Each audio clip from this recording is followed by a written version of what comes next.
اپنے گھر والوں سے ملنے کے لیے لاہور آیا تھا، جس کی بنا پر پولیس کا یہ خدشہ ہے کہ یہ معاملہ، یہ لڑائی جھگڑا کچھ دن پہلے سے ان کے درمیان ان کے گھر میں چل رہا تھا، جس کی وجہ سے کراچی میں بیٹھا ملزم کا بڑا بھائی جو ہے، جس کی عمر 27-28 سال ہے، اس کو بھی بلایا گیا تھا کہ یہ معاملہ سارٹ آؤٹ کیا جائے، اس مسئلے کو حل کیا جائے۔ لیکن جب مسئلہ حل نہیں ہوا تو اس ملزم کامران نے اپنی بہن اور اپنی والدہ کو قتل کیا، اور اس کے بعد پولیس نے اس کو گرفتار کر کے اس کی تفتیش جو ہے وہ مکمل کر لی، اور اب آگے معاملہ جو ہے عدالت میں زیر سماعت ہوگا، جہاں پر یہ فیصلہ کیا جائے گا کہ اس ملزم کامران کو کوئی سزا دی جائے گی یا اس کا والد جہانگیر، اس کو ویسے معاف کر آپ کی دے۔ دانش اور جی آپ کی جو کرائم رپورٹنگ ہے، اس میں آپ کے تجربے میں کبھی اس معاملات میں کبھی آپ نے سزا ہوتے دیکھی ہے؟ ویسے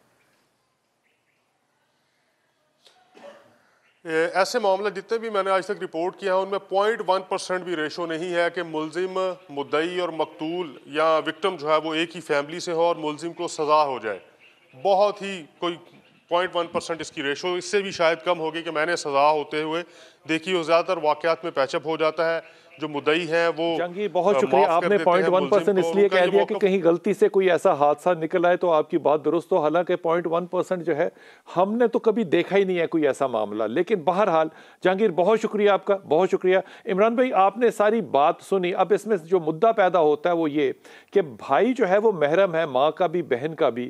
اگر بھائی ہی محرم رشتہ ہی جو ہے وہ قاتل بن جائے تو رشتوں کا تقدس کہاں جائے گا؟ اور اس تقدس کو پامال کرنے کے لیے کوئی ایک حادثہ تو کافی نہیں ہو سکتا نا، کہیں مائنڈ سیٹ تو بنا ہوگا۔ وہ مائنڈ سیٹ آخر اس معاشرے میں کس نے بنایا، کون ذمہ دار ہوگا؟ اور اب یہ ملزم تو نہیں ہے، مجرم ہے، کیونکہ اس نے اعتراف بھی کر لیا، اب یہ واپس چھوٹ جائے گا۔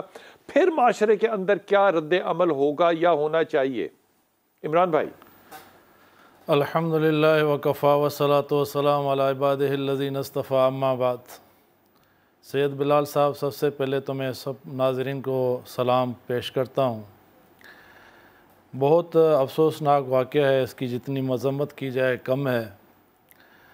اصل یہ ہے کہ بڑے دکھ سے کہنا پڑتا ہے کہ ہمارے ماحول میں اخلاقیات کو، معاشرت کو بتایا نہیں جاتا۔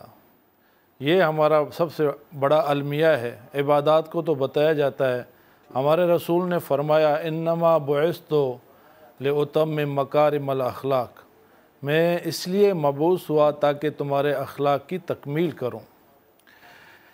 باپ کی کیا عظمت ہے، ماں کا کیا مقام ہے، بہن کی کیا حرمت ہے، عزت ہے، آبرو ہے، اس کو بتایا نہیں جاتا۔ میں آپ کو ایک مختصر واقعہ آپ کے سامنے پیش کرنا چاہتا ہوں کہ ایک شخص نے، ایک صحابی رسول نے آپ صلی اللہ علیہ وسلم کی خدمت میں اپنے باپ کی شکایت کی کہ میں پیسے جمع کرتا ہوں، میرا باپ خرچ کر دیتا ہے۔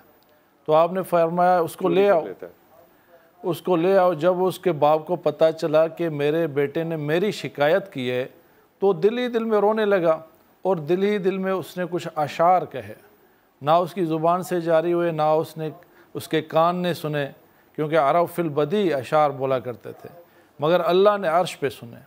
اس کے پہنچنے سے پہلے اللہ نے جبریل کو حکم کیا کہ رسول خدا رسول صلی اللہ علیہ وسلم کو یہ فرمائے کہ ان سے پہلے اس بوڑھے سے اشعار سنیں، جس کو اس کے کان نے نہیں سنے، نہ اس کے زبان سے جاری ہوئے، مگر میں نے عرش پہ سنے۔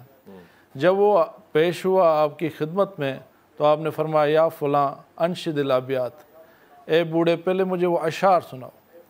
تو وہ باپ تھا، وہ بے تحاشا رونے لگا، اور اس نے کہا جب مجھے پتہ چلا میرے بیٹے نے میری شکایت کی تو میں نے دل میں یہ اشعار کہے، غزوتک مولودا ومنتک یافیا تعلو بما اجنی علیک وتنحل اذا لیلۃ ضافتک بسکم لم ابت لسکمک ساہرا اتململ کانی انا المتروک دونک بالذی ترکت به عینی فعینی تحمل تخاف الردى نفسی علیک وانہا لتعلم ان الموت وقت مؤجل فلما بلغت السن والغایۃ التي الیہا مدى ما كنت فیک اؤمل جعلت غذائی ولدۃ وفضاضۃ کأنک انت المنعم المتفضل فلیتک ان لم ترى حق ابوتی فعلت كما الجار المساکب یفعل فاولیتنی حق الجوار ولم تکن علی بمال دون مالک تبخل۔ مختصر اس کا ترجمہ یہ کہ جب تو چھوٹا تھا میں تجھے کھانا کھلاتا تھا، تو بیمار ہوتا تھا میں تڑپتا تھا، میں اس کوشش میں تھا کہ تو پروان چڑھ جائے، حالانکہ موت کا وقت مقرر ہے، پھر بھی میں ساری رات تیرے لیے روتا تھا۔ جب اس چیز پہ تو قابل ہوا کہ تو کما سکے کھا سکے، تو نے میرے مال پہ مجھے جتانا شروع کیا۔ اگر باپ کا حق نہ دے سکا تو پڑوسی کا حق دیتا۔ تو آپ صلی اللہ علیہ وسلم نے یہ اشعار سن کے فرمایا، فبکا رسول اللہ، بے تحاشا رو کے فرمایا، انت و مالک لابیک، جا تو اور تیرا مال تیرے باپ کا ہے۔ بڑے افسوس سے کہنا پڑتا ہے کہ بھائی سے اگر زمین کا مطالبہ کر لے بہن تو اس کو غیرت جاگ جاتی ہے۔ بہن اگر رشتے کا مطالبہ کر دے اپنے ماں باپ سے یا بھائی سے کہ مجھے فلاں جگہ کرنا ہے۔ عمران بھائی سوال یہ پیدا ہوتا ہے کہ یہ جو آپ فرما رہے ہیں کہ اخلاقی تربیت نہیں کرتے، یہ کرنی کس نے تھی؟ یہ کس کا ذمہ ہے بنیادی طور پہ؟ سر بنیادی ذمہ تو سید صاحب یہ والدین کا ہے، کیونکہ پہلا گھر ان کا جو خاندان ہے وہی اسکول ہوتا ہے۔ ہمارے اکابر نے تو ہمیں بتایا، حضرت علی رضی اللہ عنہ نے فرمایا کہ جب بیٹا پیدا ہو تو بیٹا یا بیٹی تو 7 سال تک باپ اس کو اپنا آقا سمجھے اور اپنے آپ کو اس کا غلام سمجھے، کیونکہ اس کو محبت کی ضرورت ہے۔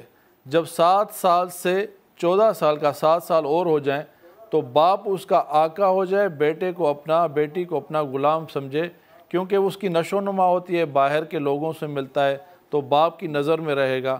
اور 14 سال سے 7 سال اور 21 برس کا ہو جائے تو اس کو اپنا مشیر بنائے، اس سے مشورے لے تاکہ اس کو خود اعتمادی ہو۔ تو پہلا جو اسکول ہے، تھاٹ ہے، وہ تو ان کے والدین ہیں، ان کو وہ تربیت دینی پڑے گی۔ اور جو ہمارے سوال